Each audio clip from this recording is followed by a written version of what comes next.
Good morning. Hey, so Git is a very essential piece of software to every software developer. It allows you to manage versions of your code. In fact, you can manage versions of any file that you would like. Instead of having to create multiple files, you just create one file and you can commit to this local repository. So I'm going to show you real quick on how to create a local Git repository.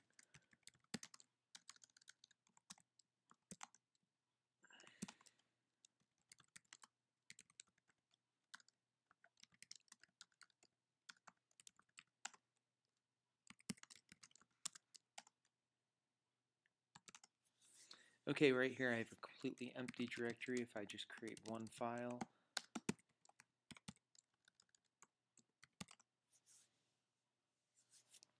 now I can say git init, and it's going to initialize an empty Git repository. And you'll notice the only thing different about this directory from before is, so we've got that readme in there, but if we type in git ls-la, that's going to show us all the files, including the hidden directories. And it's going to create this .git directory, and this .git directory is going to contain all of the information required to manage a local repository about your own code. So now that we have a Git repository, we can check and see, using git status, we can check and see what is in our repository and what is not in our repository. So let me clear. It's showing that we currently have one untracked file.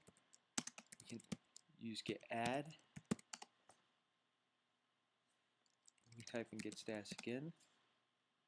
Okay, great. Now that file is in version control, and in fact it says that it's ready to be committed. So we can use the git commit command, -m, and we can give a little message about our change.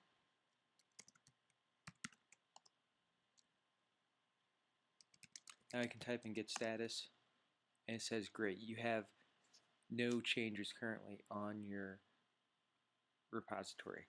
So if I type in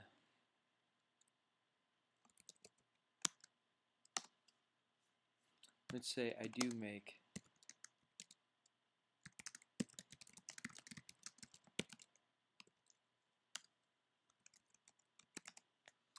changes to that file.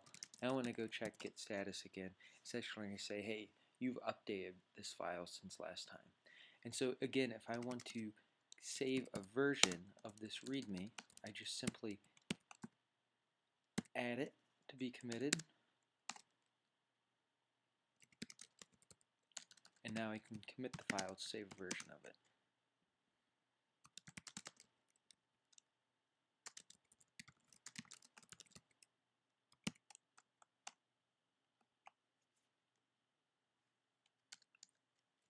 Okay, great. Now when I type in git status again, I can see, hey, I do not have any current changes. If I type in git log, it's going to show that I have two versions of this file. And so I can type in cat readme. This is what the file currently looks like right now. If I type in git checkout, and I can type in, I can actually go back to a previous version of the file if I so choose.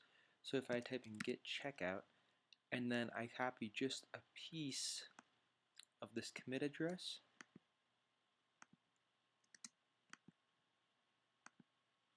I type in the file name,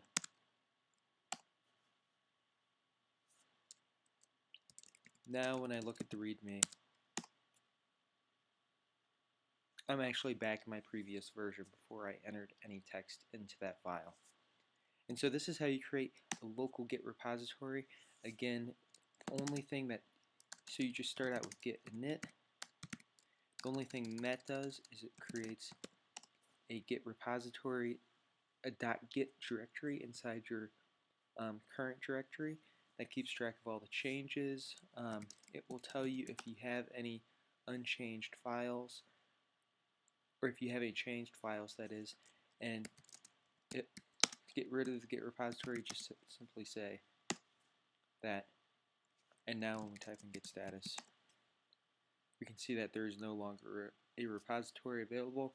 We've deleted all the versions of our saved file. That's it. Enjoy Git. Thank you guys.